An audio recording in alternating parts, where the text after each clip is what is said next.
Então, sejamos todos bem-vindos a mais uma noite de estudos.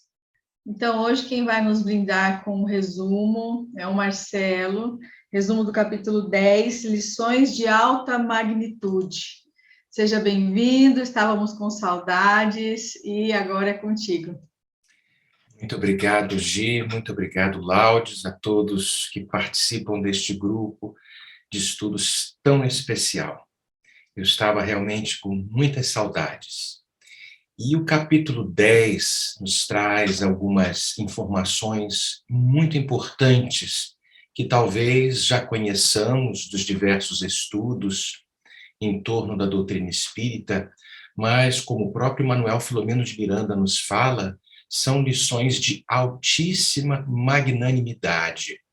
Vamos ver no final do capítulo 9, nos resgates que ocorriam daquele grupo de espíritos abnegados, mas no capítulo 10 o serviço segue adiante, daqueles espíritos que acabavam por encontrar-se nas praias, já desencarnados, mas extremamente vinculados aos seus cadáveres, aos seus corpos, e aquela equipe de espíritos fazendo o trabalho de desvinculação dos espíritos que estavam ainda afeiçoados ao corpo carnal.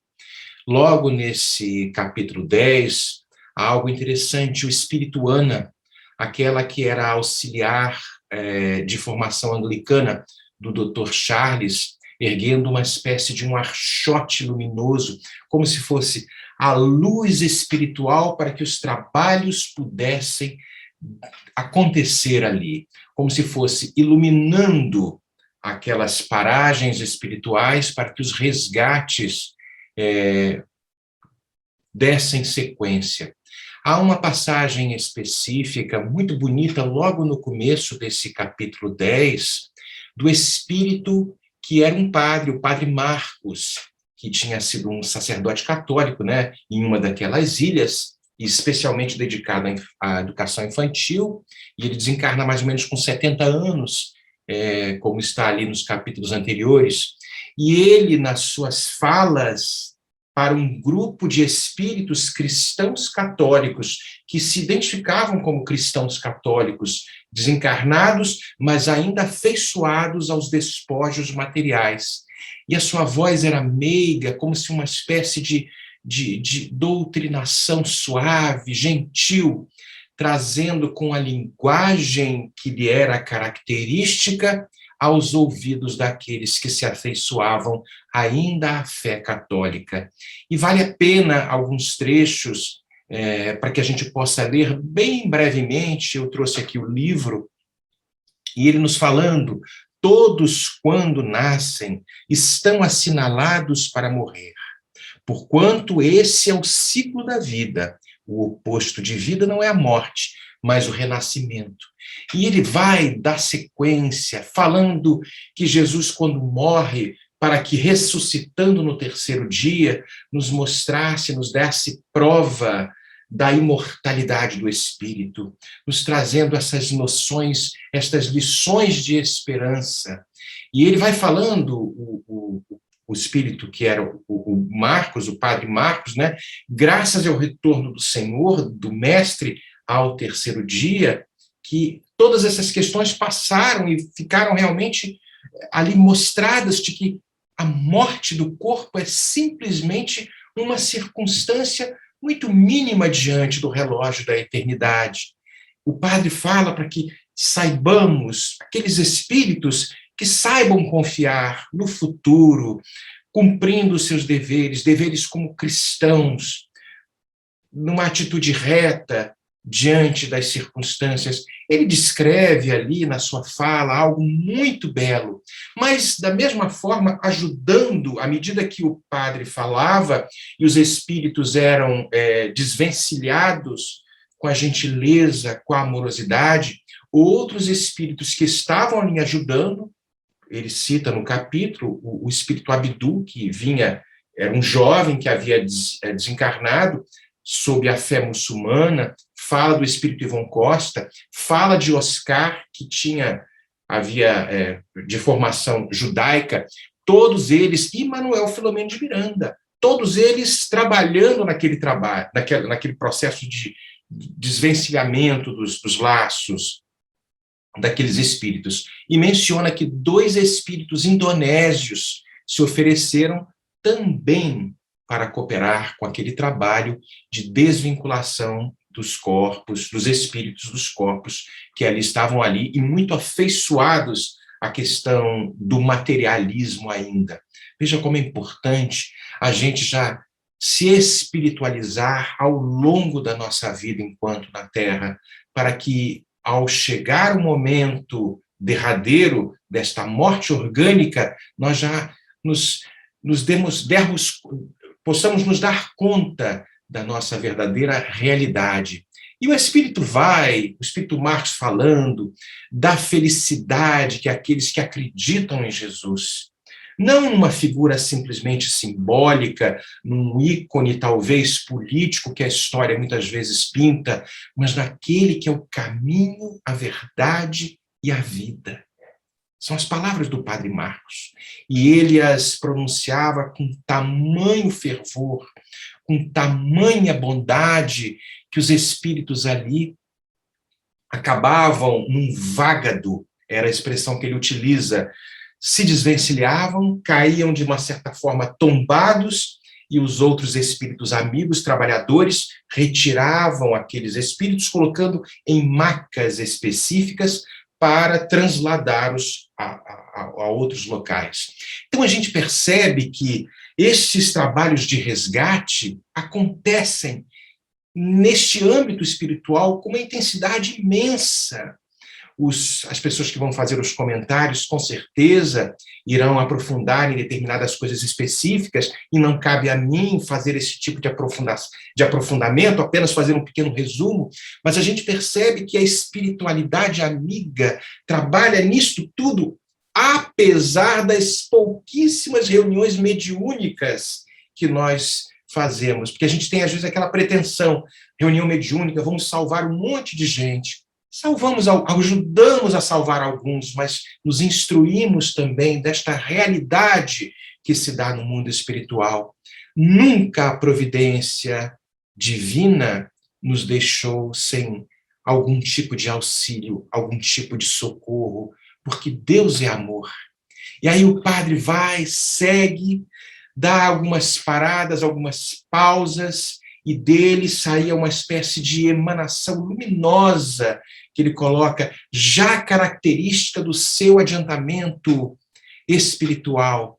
Já se mostrava como uma espécie de uma identidade daquele espírito Marcos, na sua docilidade, na sua fala, no seu esclarecimento, e todos que ali estavam tomados de emoção.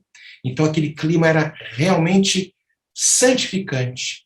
E aí, num determinado momento, a gente vê na fala de Manuel Filomeno de Miranda, na observação de Manuel Filomeno de Miranda, falando que o amor é o objetivo máximo de toda esta finalidade. Não o amor condicional, este amor incondicional que faz com que todas essas situações difíceis possam acontecer, os resgates, melhor dizendo, possam acontecer com excelência. Fala também das questões daqueles que se compraziam ainda de uma forma tão aferroada às questões da matéria, que se mostravam ainda com as formas de lobos, a licantropia, como se fosse de tal forma modificando a sua forma perispiritual e assumindo estas características lupinas, como lobos mesmo. Vejamos que somos os construtores da nossa própria realidade, e estes afeiçoados a estas situações ainda ligados à sensualidade, ao materialismo, às diversas trágicas situações enquanto na vida tinham essas situações. E Manuel Filomeno de Miranda descreve tudo aquilo, mas a misericórdia divina estava ali de uma certa de todas as formas, fazendo o seu melhor, trabalhando para que estes resgates acontecessem de uma forma muito especial. Mas aí o mentor do grupo, ele se acerca, percebendo as múltiplas interrogações que transitavam ali na cabeça de Manuel Filomeno de Miranda e de tantos outros, em um determinado trecho que eu acho que vale a pena ler alguns pedacinhos, porque é rico de informações. Ele fala, o mentor do grupo fala para Miranda: caro Miranda, o caro Miranda não ignora que todas as ocorrências contribuem para o nosso processo de crescimento na direção de Deus. Agora, infelizmente, as religiões, embora imenso respeito que devotamos a todas elas, aliás, ainda muito necessárias, firmam-se em condutas mágicas e não racionais, não responsabilizando os seus fiéis a respeito dos seus atos, que respondem pelas consequências que sempre os alcançam, normalmente em clima de aflição, por causa dos seus conteúdos morais negativos. O que o mentor do grupo estava trazendo nesta leitura que eu fiz do próprio livro, mostrando que mesmo aqueles que haviam desencarnado aquelas condições, com as suas religiões, e o mentor fala, não estamos diminuindo estas religiões, mas estamos colocando a necessidade que é a verdadeira religiosidade. Este sentimento de ligação da criatura com o Criador precisa ser estabelecido e colocando as bases de uma conduta reta, sem as questões estereotipadas que muitas vezes nós costumamos adotar. Vai na igreja, água benta, a hóstia, e está resolvido. 10 Pai Nossos, 4 Ave Marias, e eu estou perdoado. Os muçulmanos, cada um com as suas questões. Volto a falar, talvez repetindo as palavras do coordenador desta equipe de resgate. Não estamos diminuindo as religiões que são extremamente importantes, mas trazendo a importância da criatura humana, enquanto encarnada, dar-se conta de que existe uma responsabilidade de auto-melhoramento. É o conhece-te a ti mesmo, que Santo Agostinho fala no Livro dos Espíritos, nos dando este conselho, é esta reforma íntima que precisa ser feita para que estas religiões, se talvez abordem simplesmente as fórmulas externas, exteriores, talvez malbaratando a beleza de esclarecer o indivíduo de que existe algo além da vida na matéria e responsabilizando-o por cada ato que comete. Serão bons, se os atos bons, as consequências boas. Se são maus, as consequências equivocadas, muitas vezes esperando o socorro que aconteça no momento da desencarnação, o que não vai acontecer. Lógico que sempre acontece, mas no seu devido tempo, porque muitas vezes nós nos confundimos nessas situações externas. E me lembro, uma vez, um pequeno parêntese, no nosso grupo de estudos, uma senhora americana, a mãe de um companheiro americano, ela tinha vindo de uma outra doutrina evangélica, e ela questionava as questões do espiritismo e falava, não, eu vou para o céu. E ela batia no peito com toda a severidade. Por quê? Porque eu acredito em Jesus. Mas como é que é essa crença em Jesus? Ela fala, não, eu vou à missa, eu vou à igreja, eu vou fazer isso. Nós percebíamos que havia simplesmente uma adoração, um culto externo, mas ela continuava ao longo dos meses com a mesma postura complexa, dificultosa. Então a gente percebe que não é simplesmente uma questão externa, é o que o mentor nos traz neste capítulo, aconselhando a todos que ali estavam ouvindo, que saibamos trabalhar no nosso íntimo, para que no momento derradeiro de deixarmos o corpo, saibamos exatamente a realidade que nos espera. Só desencarna bem aquele que vive bem. Isto é muito sério. Talvez seja isso que o mentor esteja nos dizendo, e que nós estudamos tantas vezes, e quantas vezes nos esquecemos. Falo por mim, porque neste grupo só tem anjo, mas a gente percebe a necessidade da gente fazer esta mudança de rota, porque nós temos tanto material, tanto material.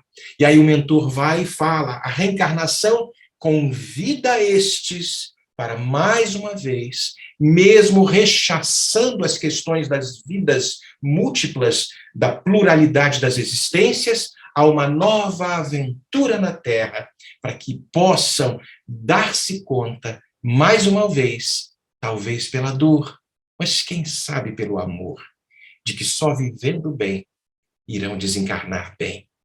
Miranda fica impressionado com aquele que teria sido de tradição anglicana. Onde o senhor aprendeu isso tudo? Porque a sua fé, enquanto na Terra, era o anglicanismo, o senhor era evangélico, e ele vai e esclarece. Querido Miranda, o conhecimento vem do mundo espiritual para o mundo da Terra, e não ao contrário.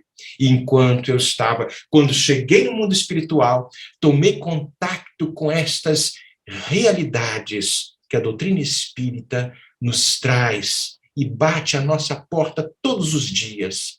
Modifique-se. Essa por minha conta, o mentor não falou isso não, mas é mais ou menos isso, para que a gente possa se modificar e seguir em frente. E aí no final da fala ele coloca, o trabalho nos espera, Miranda, vamos em frente. E as perguntas encontrarão as suas respostas na ação do bem com Jesus. Na ação do bem com Jesus. Isso é muito sério. Isso é muito sério. Conhecemos muitas pessoas que fazem coisas muito boas, mas uma ação caritativa sem a fé neste amor não amado talvez possa esfalecer-se ao longo do caminho, porque não encontra uma solução de continuidade além do túmulo. Aquele que conhece que existe uma solução de continuidade além das fronteiras do mundo terreno, esforça-se cada vez mais e percebe de que tudo que faz aqui serão galardões que conquistará e vai angariar estas bênçãos de amor do lado de lá. Era mais ou menos isso que eu queria trazer. Fiz um pouco de floreio, a Gi me perdoa, o Laudes também, entendeu? E vamos em frente. Muito obrigado. Não, nada disso, a gente tem que agradecer, Marcelo. Eu falei agora para o Laudes, falei, nossa, como ele faz bem o resumo. Muito bom, Marcelo, obrigada mesmo. Então, agora nós vamos convidar a nossa querida irmã Eulália para fazer os primeiros aprofundamentos. Boa noite, Eulália, é contigo. Boa noite, é com muita alegria que nós estamos juntos, e o Marcelo, ele não faz o resumo, ele interpreta o capítulo, é como se nós estivéssemos vendo uma peça, um filme hollywoodiano passando, a imagem vem. Para entendermos esse capítulo, quando se refere a Ana erguendo aquele archote de fluidos luminosos, assim como o sacerdote, com todo aquele esplendor da própria aura, nós remetemos ao estudo dos fluidos em obras póstumas, em A Gênese, depois passaremos adequadamente os capítulos, onde eles nos falam que os espíritos agem sobre os fluidos espirituais através do pensamento e da vontade, assim como nós agimos com as mãos. E a partir disso, eles conseguem aglomerar, mudar a aparência, a forma, dar odor, luminosidade. Então, é imprescindível que nós saibamos sobre os fluidos.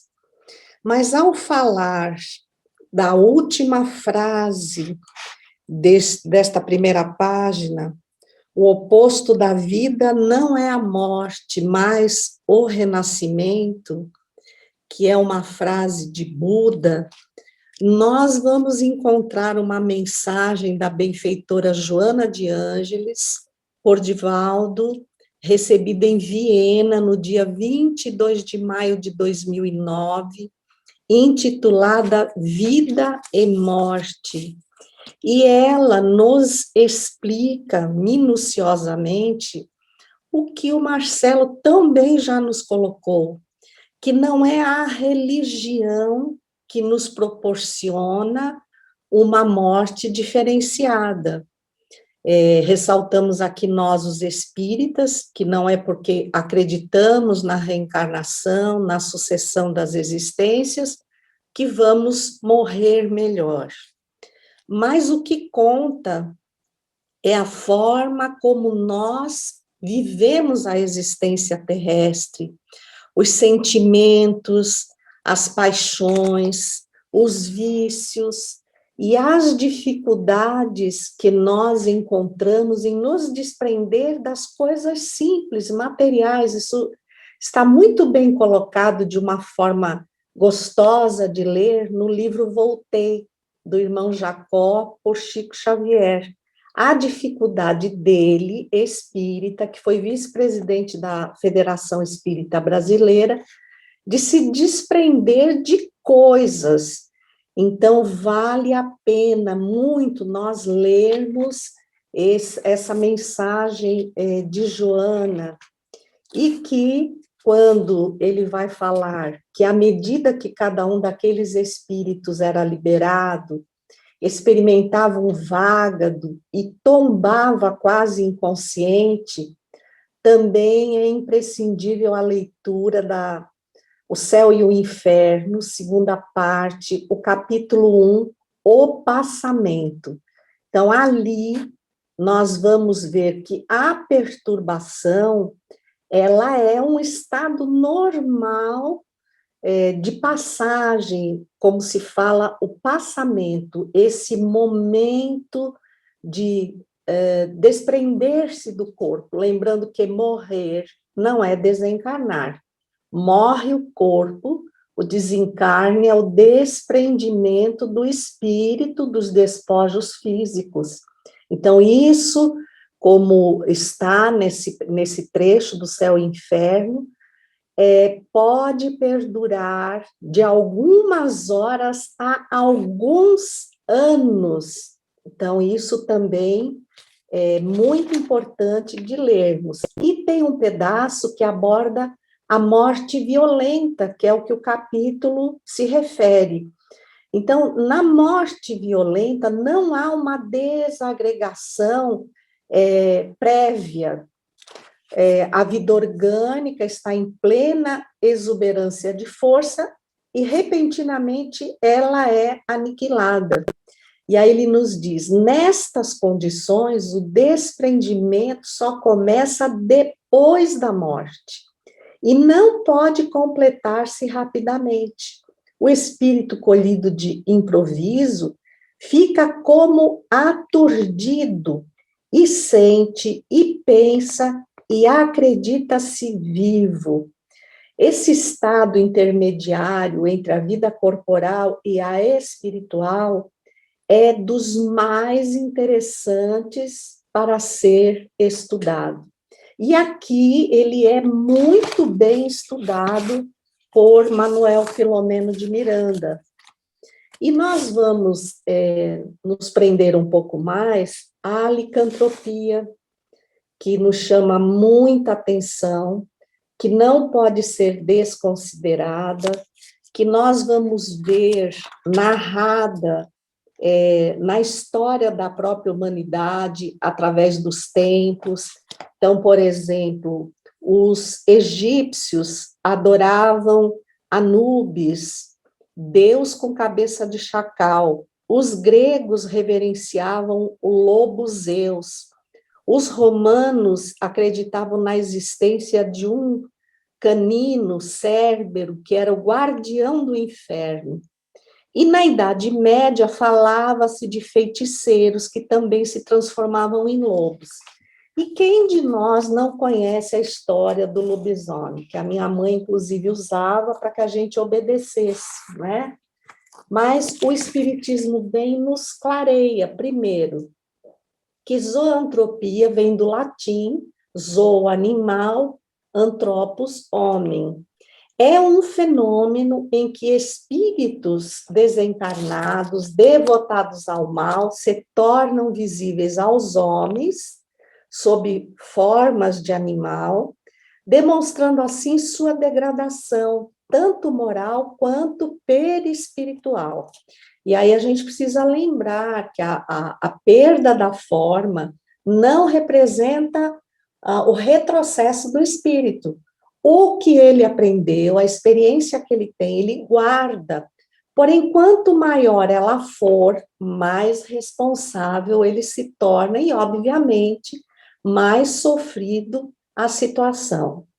Então, a licantropia, nós vamos citar, inclusive, o capítulo 5 do livro Libertação, que chama-se Operações Seletivas, e também o Estudando a Mediunidade, de Martins Peralva, que nos dá uma definição muito interessante sobre isso.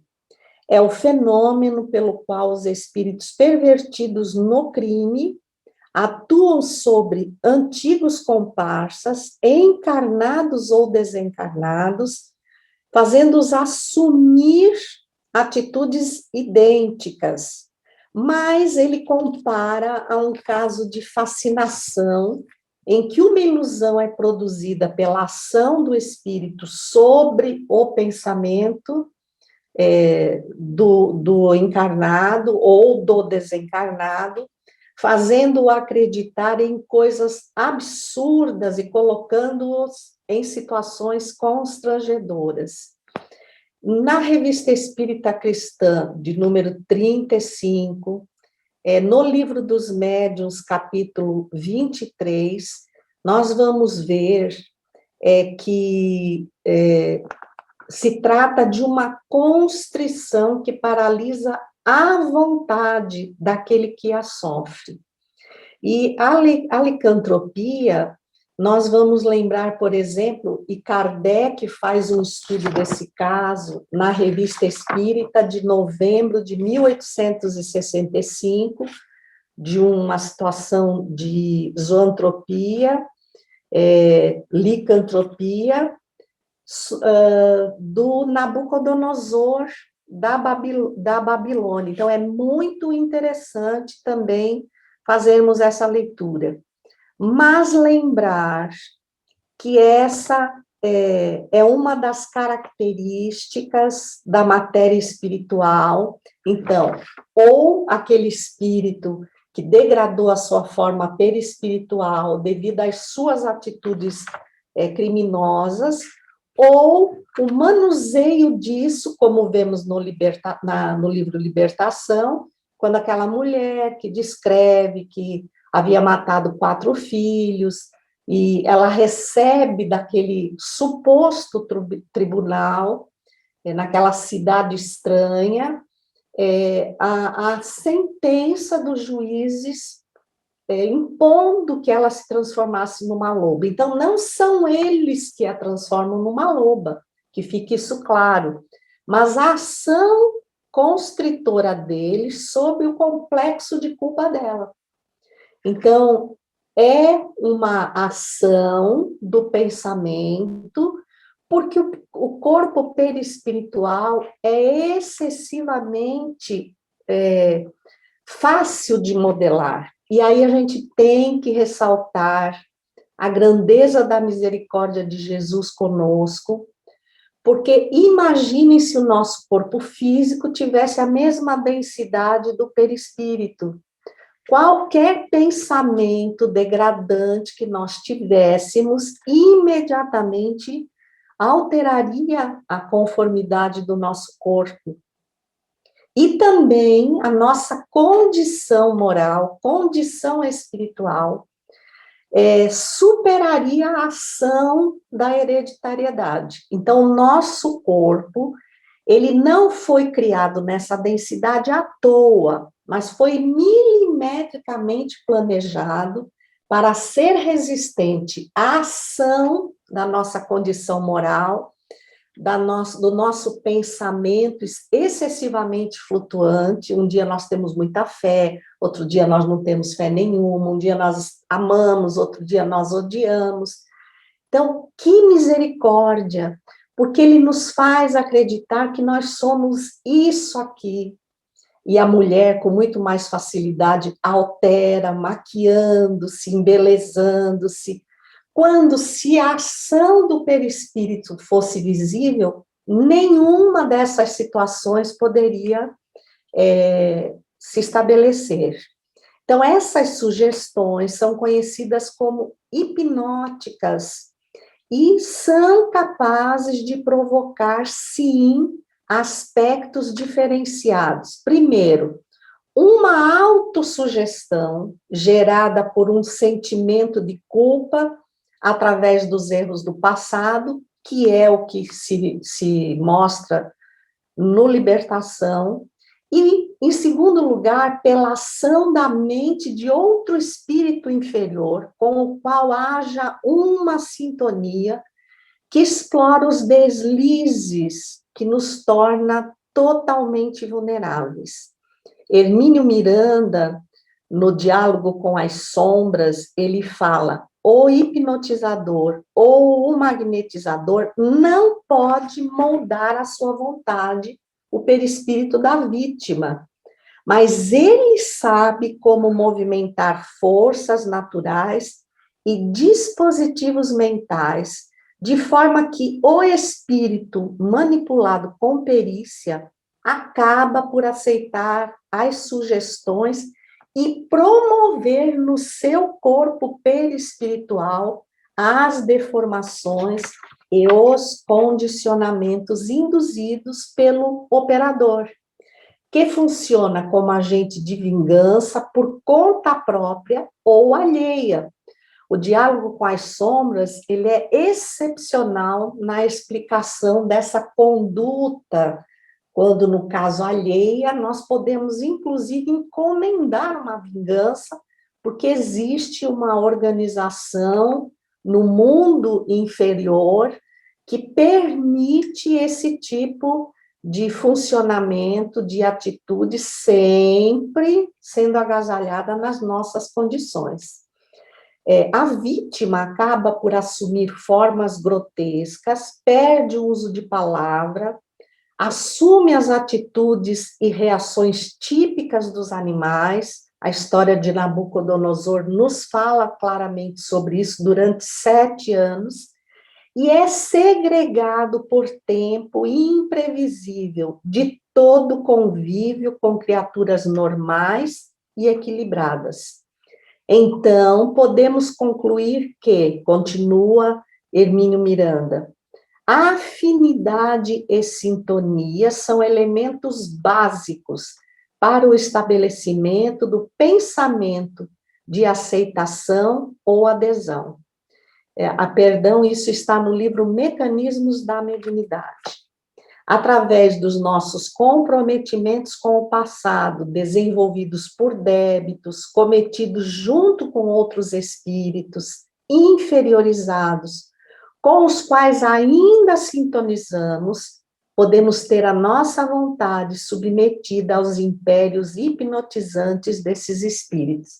Então, neste caso, une-se a morte violenta, em que os fluidos não estavam desgastados, estavam em plena força, e a ação desses espíritos sugando essas energias, a fim de que, por sua vez, eles que haviam morrido, mas ainda permaneciam presos às sensações da matéria, eles queriam sentir em plenitude, de posse dessas energias, todos os vícios, todas as ilusões, todas as sensações que o corpo físico promove. Então, isso fica para nós um alerta, porque muitas vezes aquilo que começa com um pensamento contínuo, uma monoideia, se nós não nos acautelarmos, se nós não corrigirmos a nossa conduta moral, e não é sendo perfeitos, Aí a gente vai lá ao capítulo 17 do Evangelho, os bons espíritas. Então, lá diz que o bom espírita é reconhecido pelo limite dos esforços que faz a fim de domar as suas más inclinações. Então, não nos pede perfeição, nos pede empenho. E, a qualquer momento, nós podemos desencarnar, né? Então, é sempre bom estarmos atentos, vigilantes, para não apenas não servirmos de objeto de utilização desses espíritos infelizes, quanto nos associarmos a eles. Então, na parte da zoantropia, da licantropia, é o que nós tínhamos a falar. Eu retorno para a Gisele, deixo a todos um beijo com muito carinho.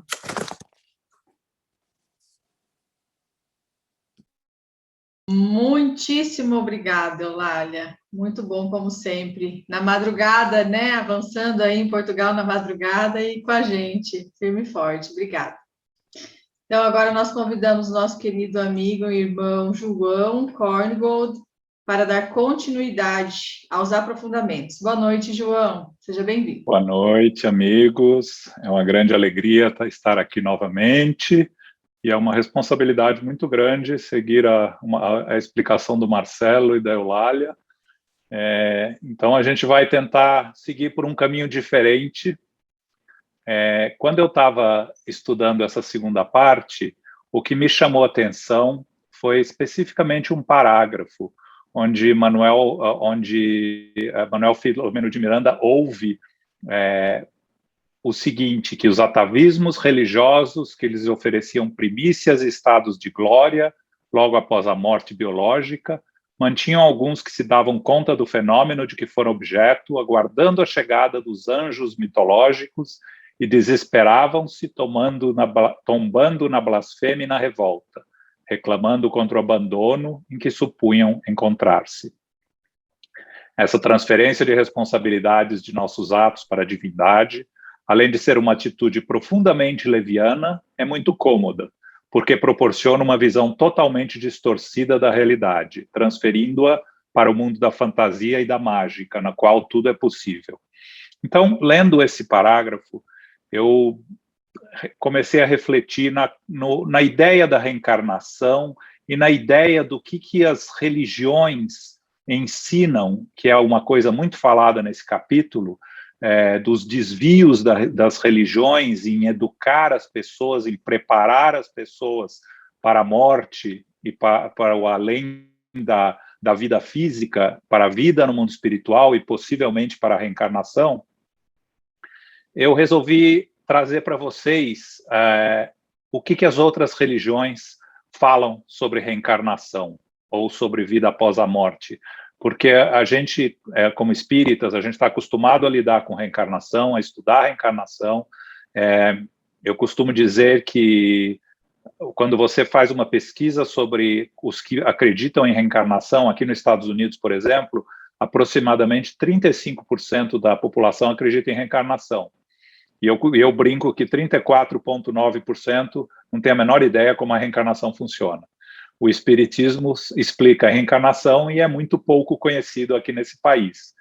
Então, mas aqui você tem, por exemplo, o Dr. Ian Stevenson, que foi um psiquiatra que dedicou cerca de 40 anos para pesquisar os fenômenos paranormais, e principalmente a reencarnação. Ele tem um livro muito famoso, alguns livros sobre reencarnação, o mais famoso, 2.000 casos de reencarnação, que ele buscou principalmente na Ásia, mas ele mesmo admitiu uma lacuna no estudo dele. Não mostrava como uma consciência sobrevive à morte física e como ingressa num novo corpo. Então, para nós entendermos isso, resolvemos buscar nas religiões. O que as religiões falam? Nós vamos falar das religiões que são primeiro das que são mais próximas da reencarnação, até as que são menos. Acabando, por último, falando do islamismo, que é a religião onde temos o maior número de casos desses espíritos que estão desencarnando aí no livro da transição planetária.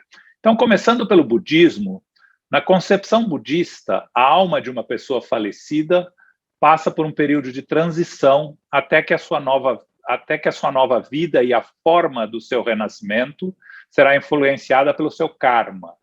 Todos os nossos pensamentos e atitudes feitos em vida, sejam eles positivos ou negativos. Lembra que a diferença do karma no espiritismo e no budismo é que no espiritismo você constrói e muda seu karma à medida da sua evolução. O budismo acredita que o karma é uma coisa pré-fixada que você não tem como mexer. Então, assim, de acordo com o budismo, de acordo com o karma, a pessoa renasce em um dos seis mundos: reinos celestiais, reinos humanos, reinos animais, espíritos guerreiros, espíritos insaciáveis e reinos infernais. Ou seja, o espírito pode renascer num inferior ao que ele é nesse momento, como animal, ou como no inferno, ou como monstros, digamos. Muito próximo do budismo, nós temos o hinduísmo. Segundo o hinduísmo, após a morte, o espírito é levado para uma das diversas dimensões, de novo, dependendo do seu karma. Eles também acreditam em karma. Se o karma for bom, passa por um tempo e uma dimensão muito boa, mas quando acaba esse crédito que recebeu, precisa retornar à Terra. E aí, dependendo do karma, esse espírito reencarna ou em forma de animal ou em forma de ser humano. E quando esse espírito alcança a iluminação, ele retorna ao verdadeiro lar, um lugar onde não há nascimentos e mortes. Você vê como há similaridades com o espiritismo, apenas alguns conceitos diferentes, mas o espírito perfeito é o espírito onde não há mais nascimentos ou mortes. Mas o problema é sempre o regresso da sua evolução, não é a evolução em progresso. Aí, para ficar mais para o Brasil, próximo de vocês, eu busquei a Umbanda e o Candomblé também, que a gente conhece melhor. Então, os umbandistas acreditam que após a morte, os bons espíritos possam se tornar protetores e os maus se tornam perturbadores. Segundo eles, o universo pode ser explicado através de 7 linhas regidas pelos orixás, e que ao morrer a pessoa passa por esses mundos espirituais, auxiliadas por espíritos mais evoluídos. Em geral, eles veem a reencarnação como um processo de evolução e aprendizado, sendo que o que nos espera do outro lado da vida é algo que depende de nós mesmos. De novo, muita similaridade com ideias espíritas. No candomblé, quando alguém morre, é feito um ritual, a fim de que haja o desenlace da mente e do corpo físico. Para eles, a reencarnação é vista como um ciclo natural da vida, e não existe morte. As almas apenas encarnam e desencarnam. O interessante é que, em certas linhas de pensamento, eles voltam para a vida terrena não com pressuposto de evoluir, mas porque a Terra é boa de se viver. Ou seja, volta para a Terra porque é bom aqui. Não é o conceito da evolução. Mas, de novo, muitas similaridades com o espiritismo. Agora a gente vai para as religiões que se distanciam do conceito de reencarnação, tá? Começando pelo judaísmo, que, diferente do budismo e do espiritismo, que possuem visões claras e detalhadas do pós-morte, os judeus não possuem uma visão específica. Aliás, amanhã é um dia muito importante para os judeus, é o dia do Yom Kippur. É um feriado que eles fazem um jejum, que muito respeitado dentro do judaísmo. A concepção de vida e morte, reencarnações e planos espirituais dentro do judaísmo é uma noção muito turva. Os judeus concordam que a alma é imortal, acreditam na existência do céu, inferno, mas não possuem uma visão muito clara de como se dá esse processo. A chegada do Messias para os judeus é que trará a salvação da alma por meio da ressurreição. Eles continuam aguardando a chegada do Messias. Como o Messias ainda não veio, a relação entre a alma e a vida após a morte fica muito incerta. Dessa maneira, eles focam muito em viver a vida terrena da melhor maneira. Mas, só lembrando que dentro do espiritismo, do judaísmo, existe a Cabala, tá? Que é o estudo místico do judaísmo, onde a reencarnação é aceita e estudada, mas é uma minoria que é a parte mais mística, digamos, do judaísmo, é a Cabala. que é muito em moda em alguns setores aqui nos Estados Unidos hoje em dia. O cristianismo, os católicos, não acreditam em reencarnação, acreditam em ressurreição, como no caso de Jesus. Eles acreditam que após a morte, no dia do juízo final, as boas almas vão ressuscitar e viver no paraíso. E se você não for qualificado, acabará indo para o inferno ou para o purgatório, onde existe uma oportunidade de ser purificado. A maioria de nós conhece esses conceitos do catolicismo, porque muitos de nós viemos do catolicismo, a religião predominante aí no Brasil. Os evangélicos ou protestantes, para eles a vida é uma só, não existe uma segunda tentativa, uma reencarnação. Segundo eles, quando Jesus voltar à Terra, haverá a ressurreição dos justos e será dada uma nova chance aos condenados durante o julgamento final. Para poder alcançar o céu, você deve ter Jesus no coração. Caso contrário, seu destino será o inferno ao morrer sem Cristo. E a gente vê isso muito nos evangélicos pedindo a contribuição para serem salvos e outras coisas. É uma relação muito difícil deles com nós espíritas, porque eles têm uma noção de que todas as comunicações dos espíritos são de demônios e outras coisas parecidas. E, finalmente, o islamismo, que é o que diz mais respeito ao que nós estamos estudando, não existe reencarnação no islamismo. Após a morte, a alma fica em um lugar específico, aguardando o dia em que Alá julgará o que cada um realizou na vida terrena. Depois do julgamento, as almas são levadas para o céu, para o inferno. Você vê, então, lendo esse capítulo, a gente entende por que esses espíritos desencarnando entram num estado de confusão, entram num estado de desespero e pavor, pela falta de um conhecimento e entendimento do que os aguarda na vida espiritual. A gente encontra isso muito também nas nossas reuniões mediúnicas, quando os espíritos se revoltam por não se encontrarem no céu, no inferno, ou no céu, no purgatório, ou no inferno, onde eles esperavam acabar.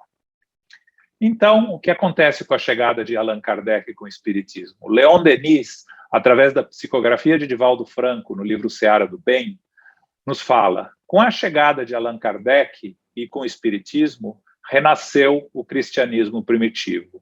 Restabeleceram-se as comunicações espirituais e a revelação estuou no mundo das letras, das artes, da filosofia, da ciência e da fé. As paisagens do além-túmulo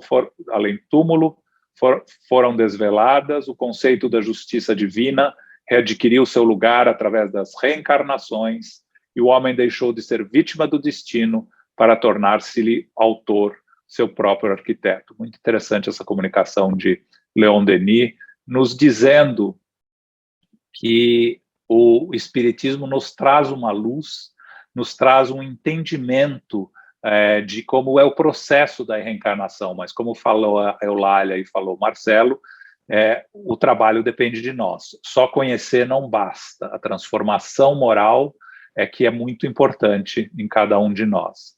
Emmanuel nos fala, no livro Religião dos Espíritos, no item 65, Reencarnação em Progresso, que em nosso estágio de evolução será preciso renascer na Terra ou em outros mundos que se lhe assemelhem, tantas vezes quanto se fizerem necessárias, não somente no resgate dos erros e culpas do pretérito, em louvor da justiça, mas também no aperfeiçoamento de nós mesmos, em obediência ao amor. Toda máquina algo produz, vencendo a inércia pela força do movimento, e toda fonte que desistisse de caminhar, com receio de pedra e lodo, nada mais seria que água parada na calmaria do charco. Emmanuel nos chama a atenção para a necessidade de continuar aprendendo, estudando, nos movimentando, porque se a gente parar, nós vamos ficar nessa situação de água parada. Então, a importância desse nosso estudo aqui, sempre, é a ampliar o nosso conhecimento, nosso entendimento, nosso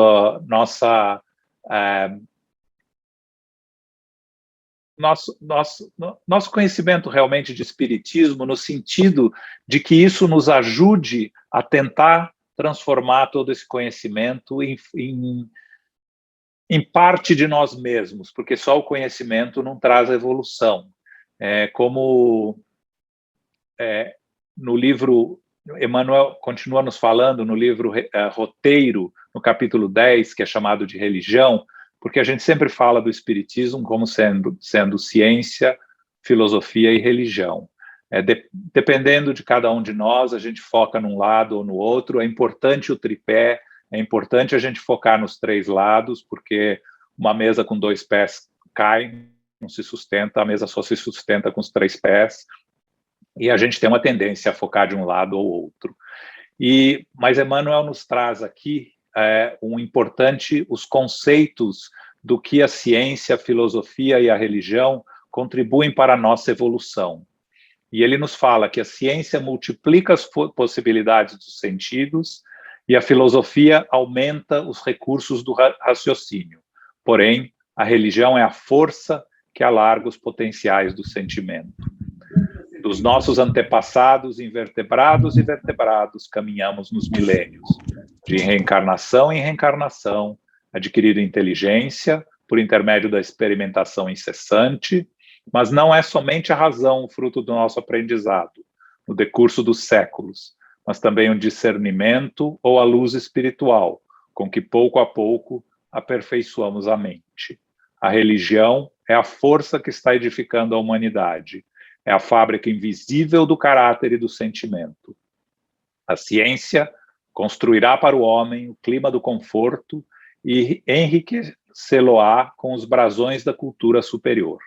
A filosofia auxiliá-lo-á com valiosas interpretações dos fenômenos em que a eterna sabedoria se manifesta. Mas somente a fé, com seus estatutos de perfeição íntima, consegue preparar nosso espírito imperecível para a ascensão universal. Eu achei importante essa conclusão aqui de Emmanuel, porque fala-se muito nesse capítulo de religião e dos problemas que a religião cria, que as diversas religiões criam para os que se apegam às religiões de uma maneira cega, sem procurar um conhecimento mais amplo, sem procurar o entendimento do que acontece após o nosso desencarne. Então, Emmanuel fala para a gente que a religião é a força que está edificando a humanidade. Nós devemos um respeito muito grande às religiões, que são um instrumento de auxílio à evolução do ser espiritual, dentro das suas próprias limitações, claro, como a gente viu aí nas explicações das religiões, mas nós devemos sempre, como o Chico sempre tinha um grande respeito às religiões, nós devemos sempre ter um respeito grande e entender as limitações não da religião, mas de nós humanos que transformamos a religião em partes limitadas de conhecimento e escondendo a verdade, porque a verdade está em todo lugar, que existe em todas as religiões, só buscando a fundo a gente encontra. Então, esses eram minhas reflexões sobre essa parte de hoje da reencarnação e de outras religiões. Obrigado, gente. Nós que agradecemos, João.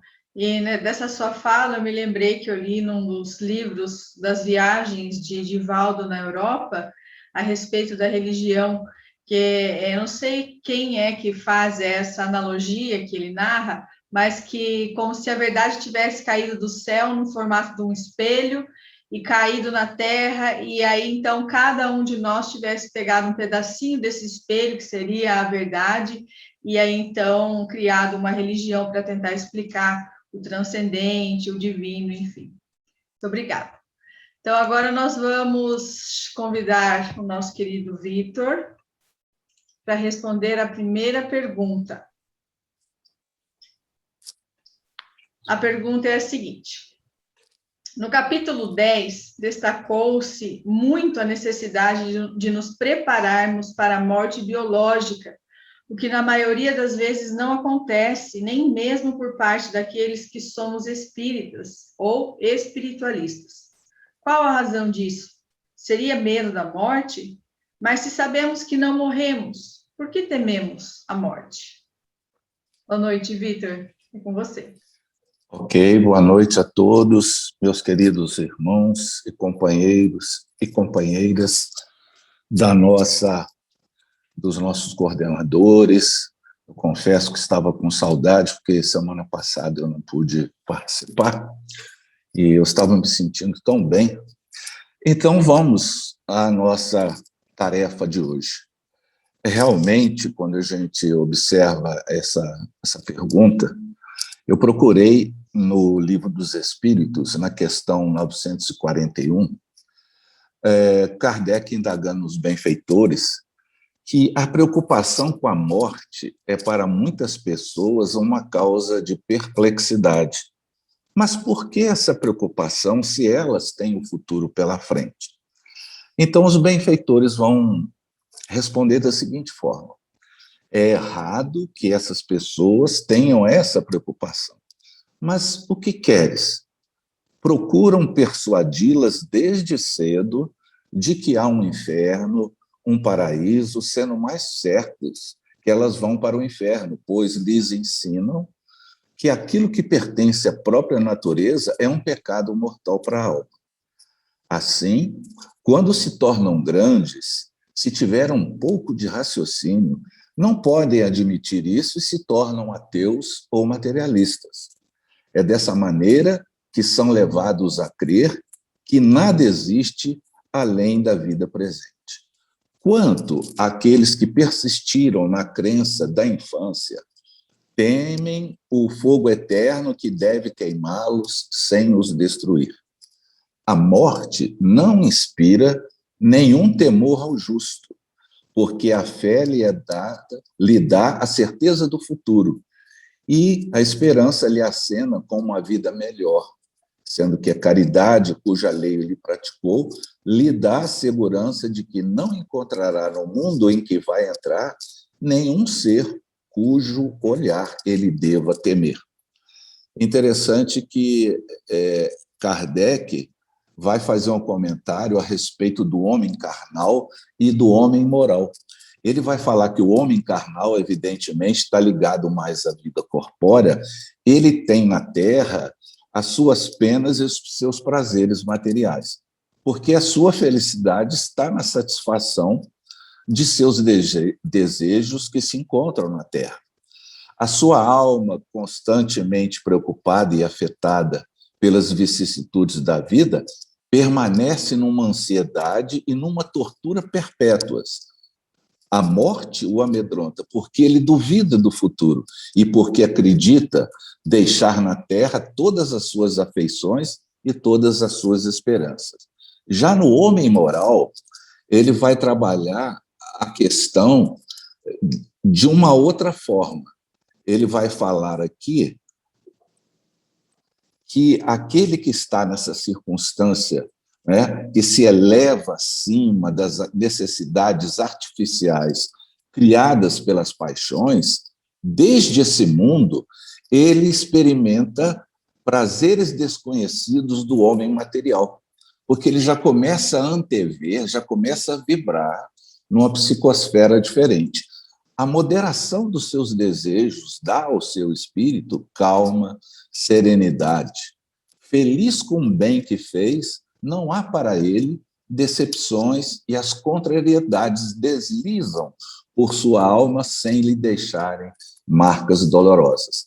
Então, quando ele trabalha essas duas situações do homem moral e do homem material, eu vou me pegar um pouco no texto de Manuel Filomeno, desse próprio capítulo 10, em que ele vai comentar aqui o seguinte: incapazes de entender a causalidade absoluta do universo, as religiões elaboram seus conceitos na linguagem pobre das suas necessidades e arrastam multidões que ainda não sabem pensar, trabalhando-lhes o fanatismo doentio, herança do primarismo espiritual, como mecanismo de salvação imediata, bastando apenas pequenos esforços humanos para eterna recompensa. Assim, crê em Jesus e será salvo, né? Então, a gente tem esse lema e as pessoas se apegam de tal forma nisso que bastam pequenos esforços, desde que obedeçam determinados rituais, e aquilo vai ser tranquilo, sereno. Religiosamente, todos estamos... Vou pegar aqui. Religiosamente, todos estamos informados de que o túmulo não significa aniquilamento. Portanto, a gente sabe que a vida prossegue. Seria lógico, em consequência disso, vivermos de maneira compatível com essa percepção, com essa convicção, o que na realidade não ocorre. As disputas e fixações materiais de tal forma se fazem dominadoras em nosso mundo íntimo que, conscientemente ou não, postergamos o momento da nossa partida do corpo de forma indefinida. Quando somos jovens, esperamos que isso vá ocorrer na velhice. E quando atingimos a faixa da senectude, a gente percebe esse aproximar-se com a finitude das forças orgânicas, aí o medo toma conta de nós, levando muitos ao transtorno depressivo, à revolta ou outro tipo de desequilíbrio.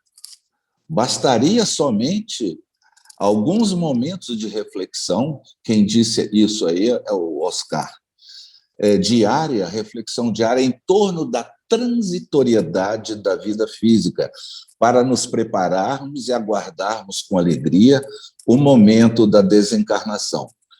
Mas a gente tem que colocar aqui um ponto que não é só o espiritismo que deve fazer. A gente deve trabalhar essa questão nos nossos lares também, conosco principalmente e com aqueles que vivem conosco. Dizer da questão do não apego às coisas materiais, das pessoas, situações, porque isso vai fazer com que, desde já, possamos vibrar numa densidade mais diferente. Eu estava fazendo uma pesquisa aqui na internet e vi, num fórum espírita, achei interessante as perguntas aqui. Temos encontrado muitos espíritas que afirmam que têm medo da morte. Como justificar esse medo perante o conhecimento da doutrina? Ou seja, a questão que a Gisele nos passou.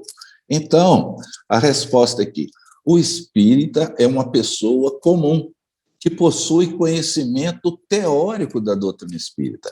Entre conhecer e sentir, há uma distância. A fé é uma construção individual do ser. É uma forma de organização de conhecimentos e sentimentos para transformá-los em atitudes diante da vida. A fé sem obras é morta. Então, a fé que se constrói através das obras, ela tem essa característica de construção individual de cada um, de organização de conhecimentos e sentimentos que derivam para as ações. Isso ocorre com todos, inclusive com os espíritas. Daí, assim como temos espíritas com dificuldades nas mais diferentes áreas da personalidade, temos também os espíritas que apresentam verdadeiro pavor diante da morte, mesmo com todo o conhecimento doutrinário. Tem espírita que tem medo de altura, medo de avião, medo daquilo, tem fobia disso, tem depressão. O espírita não, ele apenas conhece. É porque nós trazemos conosco um conjunto muito variado que está no nosso arcabouço psíquico, que são as nossas heranças das nossas vivências, algumas dolorosas, tristes, que marcam com ferro e fogo determinadas situações. Então, ele vai falar aqui, outras pessoas que se cobram muito que estruturam crise de consciência, que agasalham sentimentos de culpa, têm realmente muito medo do que acontecerá depois. Porque a pessoa acha que, com a desencarnação, esse sentimento de culpa que ela traz, como é que vai ser trabalhado? Esse medo do que os espíritos superiores vão perceber, na realidade, quem nós somos, aí vem a questão da gente achar que eles não nos conhecem, mas eles sabem perfeitamente, enquanto encarnados estamos, que somos assim, que temos nossos defeitos, nossas virtudes, que somos seres em processo de construção. Então, eles sabem. Esse medo que a gente tem é que a gente não gosta de ser julgado, de ser analisado, né? Então, ele continua aqui. Nesse momento, vemos o quanto os relatos mediúnicos nos ajudam no posicionamento nessas duas situações, pois são relatos vivos, muitas vezes de companheiros que conviveram conosco. Eu tenho um caso interessante na reunião mediúnica nossa de um companheiro que, nós convivemos bastante no meio espírita, ele desencarnou, e ele, depois de algum tempo, ele conversou conosco, e ele falou assim: ô Vitor, aproveite todos os minutos que você ainda tem no plano material para você melhorar. Porque aqui a gente fica com a vergonha danada. Quando chegam os benfeitores que conviviam conosco nas reuniões mediúnicas, a nossa intenção, dizia ele, era baixar a cabeça, era não fitar os olhos deles com medo de alguma coisa. Achei isso interessante. É porque é a vergonha da gente não ter conseguido ser aquilo que a gente programou de fazer e não fez. Então, tem muita essa dificuldade nessa pergunta que me foi passada. Então, continua ele, creio também que este medo é resultado de um eventual julgamento que sofreríamos em relação ao que fizemos ou deixamos de fazer em nossa presente encarnação. Aí pergunta, isso é correto? No Fórum Espírita, né? A resposta, também isso é correto, mas o medo de avaliação que a gente tem está ligado a um sentimento muito grande de preservação da nossa imagem. Resumindo, o orgulho. Com certeza, erraremos muito, pois estamos em exercício de confiança no bem. Seria saudável cultivarmos uma consciência tranquila de que estamos tentando fazer o melhor, mas ainda não somos os melhores. É neste momento que a busca do sentimento de humildade será muito útil para nós. Aqui, só para exemplo, eu sugiro aqui uma leitura do livro Os Mensageiros, em que o espírito André Luiz ele vai participar de uma tarefa nos depósitos muito grandes, onde estão aqueles que dormem no plano espiritual, aqueles que não faziam projeção nenhuma da vida futura.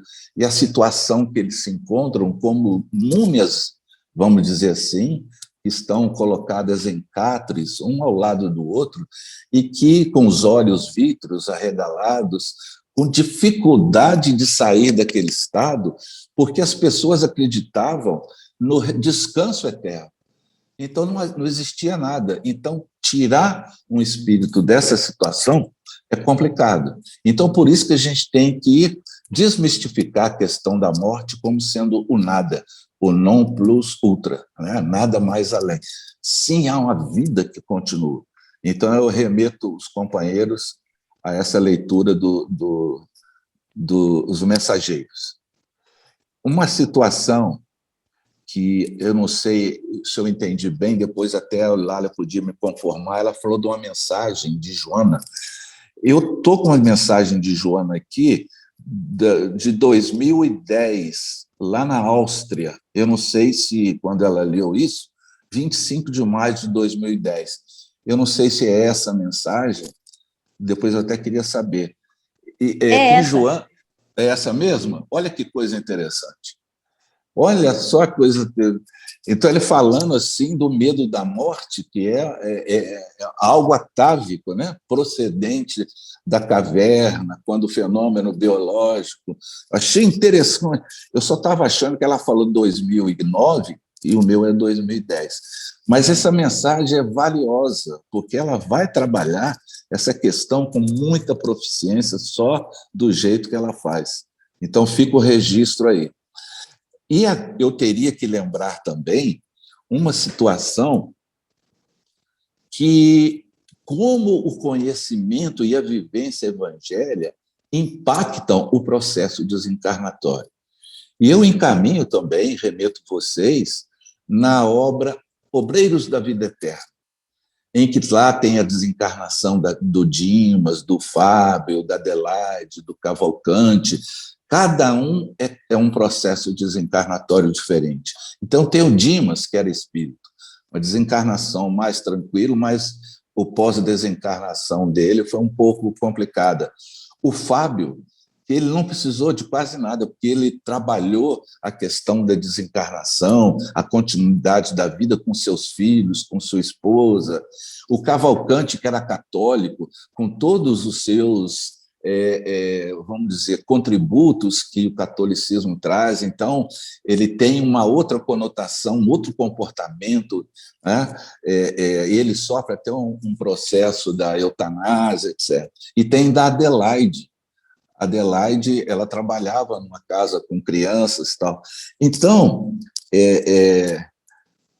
chegou um momento que a própria Zenóbia, que é um espírito, vamos dizer assim, de uma categoria superior, ela chega nessa casa onde Adelaide ela tem as funções de supervisora, e a Zenóbia fala com o pessoal da assistência lá, lógico, em espírito. Por que vocês detêm o estágio da Adelaide? Por que vocês colocam obstáculo à desencarnação da Adelaide? Há dias, o quarto físico da doente, que nos é tão amada, permanece enlaçado com pensamentos angustiosos. São forças que partem de vocês, sem dúvida, companheiros ciosos do trabalho, mas esquecido do faça-se a vontade do Senhor. Lastima a circunstância. Então, ela vai trabalhando essa questão que as próprias companheiras de trabalho não queriam que ela partisse, estavam com medo. Como é que vai ser agora? Né? É como se fosse, vamos supor, vamos supor, desencarnação do Divaldo. Eles estão adiando no máximo que podem, porque as pessoas ficam com medo. Como é que vai ser agora? Quem que vai nos orientar? A gente pode, sem querer, emitir esses feixes vibratórios mentais, evidentemente que não vão prejudicar, mas vão criar algum tipo de empecilho à própria liberação dele, porque ele vai ficar sensível a esse tipo de atividade. Não é à toa que, quando o Brasil estava comemorando a Copa do Mundo, o Chico desencarnou assim, quando ninguém o retinha. Então, eu convido a cada um que leia essas desencarnações aí que estão lá no livro Obreiros da Vida Eterna. Eu acho que era só isso que eu tinha que falar, pessoal. Então, aí ficam as minhas observações. Um grande abraço a vocês. Que delícia te ouvir, Vitor. Foram ótimas as suas explicações. Eu acho que todo mundo ficou assim parado, quietinho te ouvindo. Muito obrigada. Nada. Agora eu gostaria de convidar a nossa querida irmã Tânia para responder a última pergunta. Na atualidade, não deveria mais existir práticas religiosas, políticas com seres humanos, com sacrifício, né, de seres humanos nem animais, mas ainda as praticam de uma outra forma absurda, com promessas falsas, como os homens e mulheres bomba, e fazem em nome da religião. Pergunta: como se explica esse horror de outrora praticado nos dias atuais? Quem são os talibãs e o que eles pretendem? Boa noite, Tânia. Seja bem-vinda. É contigo. Boa noite, Gisele. Boa noite a todos os companheiros desse estudo, companheiras. Que Jesus nos abençoe. nós vamos iniciar a resposta pelo final da pergunta, para que a gente possa compreender este processo. Então, o final da pergunta foi quem são os talibãs e o que eles pretendem. Em primeiro lugar, nós temos que pensar, quando nós fazemos qualquer tipo de questionamento em relação a quem é a pessoa, é que são espíritos. Espíritos, almas encarnadas, mas no caso específico dos talibãs, nós sabemos que estes espíritos, eles estão migrando há muito tempo, né? E eles trazem a representação do Islã, do islamismo, que João trouxe um pouco da definição na sua abordagem sobre as religiões.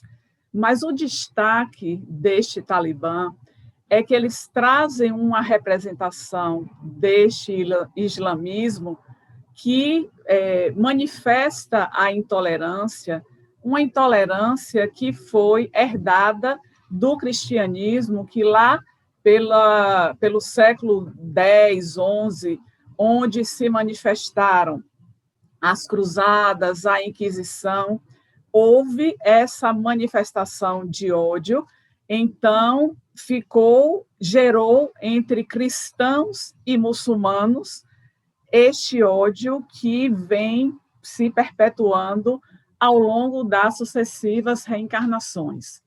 Quando nós buscamos o Evangelho segundo o Espiritismo, no capítulo 3º, que é intitulado Há Muitas Moradas na Casa do Meu Pai, há no tópico que é intitulado Destinação da Terra, Causa das Misérias Humanas, que muitos se admiram que na Terra há tanta maldade e há tantas paixões grosseiras, tantas misérias e tantas enfermidades de toda a natureza.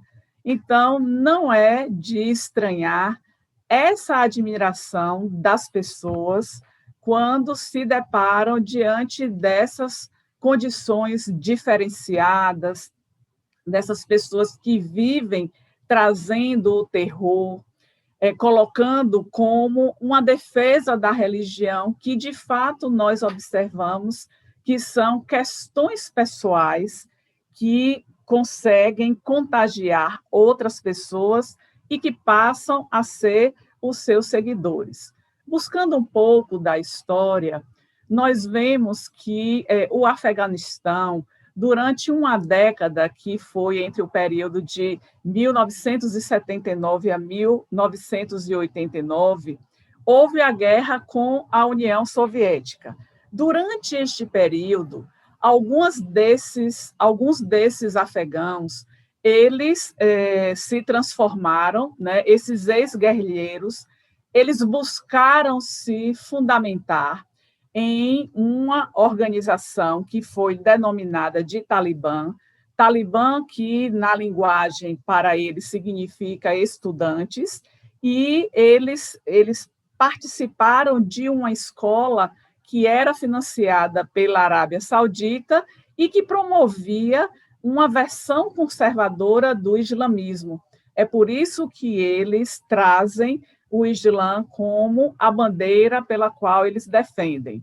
Mas esse Talibã, justamente quando eles se formaram, eles passaram, né, depois de algum tempo que acabou essa guerra com a União Soviética, que recuou, eles passaram a assumir o poder, e a história destaca que, em torno do ano de 1998, eles já estavam dominando cerca de 90% do Afeganistão.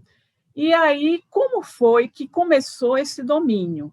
Podemos ver que, na própria história, um conjunto de pessoas que passam uma década ou pouco mais do que isso numa guerra, e que, de repente, essa guerra ela deixa de existir e aparecem pessoas que vão dizer, por exemplo, que a violência vai terminar, há um estímulo ao progresso através do comércio, eles colocam a defesa das pessoas, inclusive da própria família, mas, mesmo apresentando vantagens, eles também tinham regras que precisavam ser cumpridas. Por exemplo, as mulheres elas precisavam usar burca.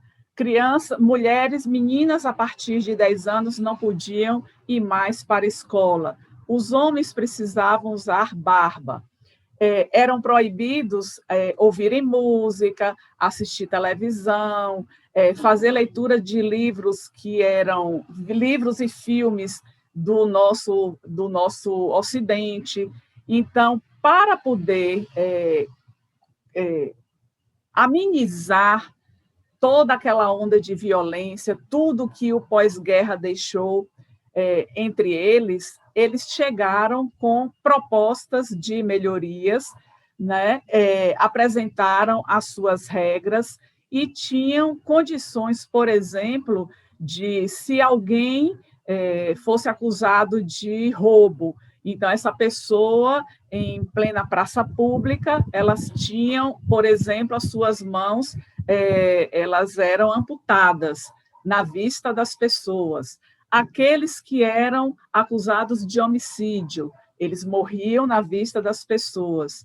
Então, apesar de apresentarem propostas que, de alguma forma, acalmaram aquelas pessoas, por outro lado, eles também trouxeram um regime de violência que começou a imperar. E nós sabemos que, para que isso acontecesse, era necessário que existisse um financiamento. E de onde vinha esse financiamento? Fala-se na história que Emirados Árabes, Arábia Saudita, o próprio Paquistão, eram essas entidades que estavam financiando, mas eles tinham também a plantação de ópio, era o maior país em termos de produção de ervas, e isso era uma das formas de manutenção. Mas vem um destaque, né? Justamente no ano de 2001, a 11 de setembro, o fato conhecido, o ataque às Torres Gêmeas, e isso fez com que os Estados Unidos eles ocupassem o território do Afeganistão durante quase 2 décadas, quando, no ano passado, houve um acordo que foi firmado para que as tropas militares elas saíssem de lá, mas essa saída, através deste acordo, eles se colocaram para que não voltasse a perseguir, não voltasse a dominar o país. E com a mudança do presidente dos Estados Unidos, que manteve esse acordo que foi firmado, eles começaram a retirar as tropas. E o que aconteceu? Algo que vocês devem ter acompanhado na televisão, uma cena que chocou o mundo, onde os afegãos eles tentaram fugir do país, né, se pendurando nos aviões, os aviões que iriam partir de lá, justamente porque eles já previam que o Talibã voltasse ao poder, que foi exatamente o que aconteceu no meado do mês passado. Então, eles tomaram de volta aquilo, né, que eles momentaneamente haviam perdido por conta das tropas militares americanas que ocuparam, mas, de repente, eles não cumpriram este acordo, né? E por que eles fazem isso? Qual o interesse deles? Aí nós pensamos que o principal interesse é justamente de estar no domínio, no poder, tendo pessoas que possam estar respondendo às suas ansiedades. Há vários destaques, né, deste regime do Talibã, e uma adolescente, por exemplo, no ano de 2012, tem um destaque que ela defendia que as meninas pudessem estudar, que o regime proibia.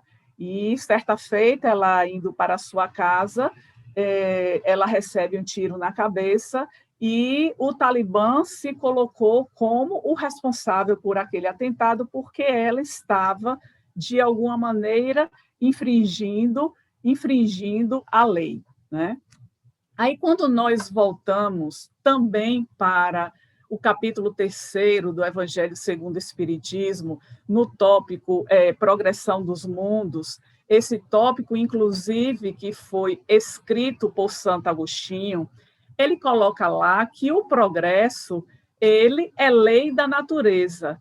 A própria destruição, que para o homem parece o termo final de todas as coisas, é apenas um meio de se chegar pela transformação a um estado mais perfeito, visto que tudo morre para renascer e nada sofre aniquilamento.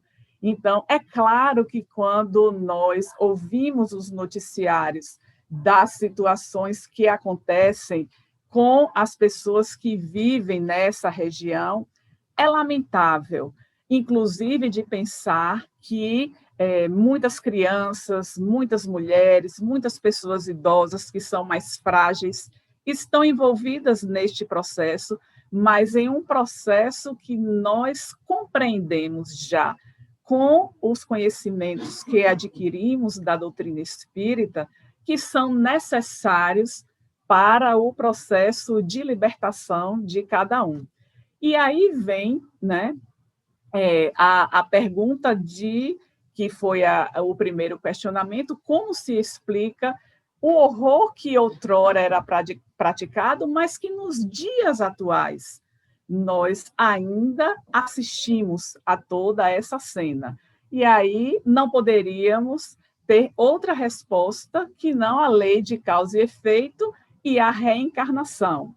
Aí vamos para o Livro dos Espíritos, onde Allan Kardec apresenta na parte 3ª, que é das leis morais, no capítulo 6º da lei de destruição, há uma indagação que é justamente na questão 742, quando Kardec pergunta o que é que impele o homem à guerra. Porque nada mais é do que a gente vê nesse regime do Talibã, a guerra. E os benfeitores respondem que é justamente a predominância da natureza animal sobre a natureza espiritual e o transbordamento das paixões. No estado de barbárie, os povos só conhecem um direito, que é o do mais forte. Então, o que é que responde essa busca pelo Talibã? De estar o tempo inteiro mostrando o seu poder, o seu domínio e massacrando aqueles que são os menos favorecidos. Quando nós buscamos a explicação na própria trajetória da nossa história, da humanidade, nós sabemos deste comprometimento dos cristãos que, de alguma maneira, eles distorceram aquilo que deveriam estar trazendo na sua fala e nas suas experiências. Então, surgiu este ódio e as almas elas começaram a atacar tudo que fosse diferente do cristianismo. Então, houve uma corrupção do entendimento do que se deveria levar. Então, isso gerou esse ódio, né, entre cristãos e muçulmanos, e temos informações até que os judeus e muçulmanos, eles no mundo espiritual, eles se uniram para poder combater os cristãos a Jesus, e nisso estamos momentaneamente passando por experiências que se fazem necessárias, inclusive para a ascensão do nosso planeta. Sabemos que a destruição ela vai promover o progresso, e esses cristãos, esses muçulmanos que nasceram cristãos, na lei de causa e efeito, eles retornam os cristãos nascendo como muçulmanos para que tenhamos esta experiência, para que possamos enxergar o outro como irmão. Então, aí nós vamos pensar, se de repente nós estamos lendo, ouvindo, ou a pessoas da nossa convivência fazendo comentários desse tipo de ação. Qual é o nosso sentimento? Emerge em nós um ódio que dizemos assim, mas estão violentando as crianças, eles devem morrer, eles devem pagar por isso. Ou nós o enxergamos como irmãos, que momentaneamente eles estão perdidos, desnorteados, sem conhecimento que nós já adquirimos e que, por conta disso, eles merecem a nossa compaixão, a nossa oração, para que possam despertar e, assim, nesse despertar, surgir o amanhecer de uma nova era, que é o que nós almejamos. E aí nós finalizamos com 2 trechos que nós destacamos deste capítulo 10, que está justamente na página final, quando se fala que dia não muito distante, porém surgirá, em que as religiões serão portas de acesso à vida e não cárcere na ignorância e no absurdo. E quase ao final vem a grande mensagem, que é para não desfalecermos e cumprirmos o nosso dever. Então, se estamos aqui buscando este estudo, buscando um repositório de sabedoria, para que possamos sair do cognitivo que adquirimos através do conhecimento para a ação, que estejamos alertas que a cada instante estamos sendo convidados para que tenhamos uma nova atitude perante a vida e perante todos os nossos irmãos que são colocados para a convivência conosco, seja convivência direta ou seja indireta, porque nós precisamos acolher a todos, porque fazemos parte de uma grande família, que é a família universal. Então, essas são as nossas considerações. Desejo uma boa noite e muita paz para todos nós. Nós que agradecemos, Tânia, pelas excelentes colaborações, reflexões. Agradecemos a todos aqueles que estiveram conosco, coordenando este estudo da noite, que foi maravilhoso, como sempre.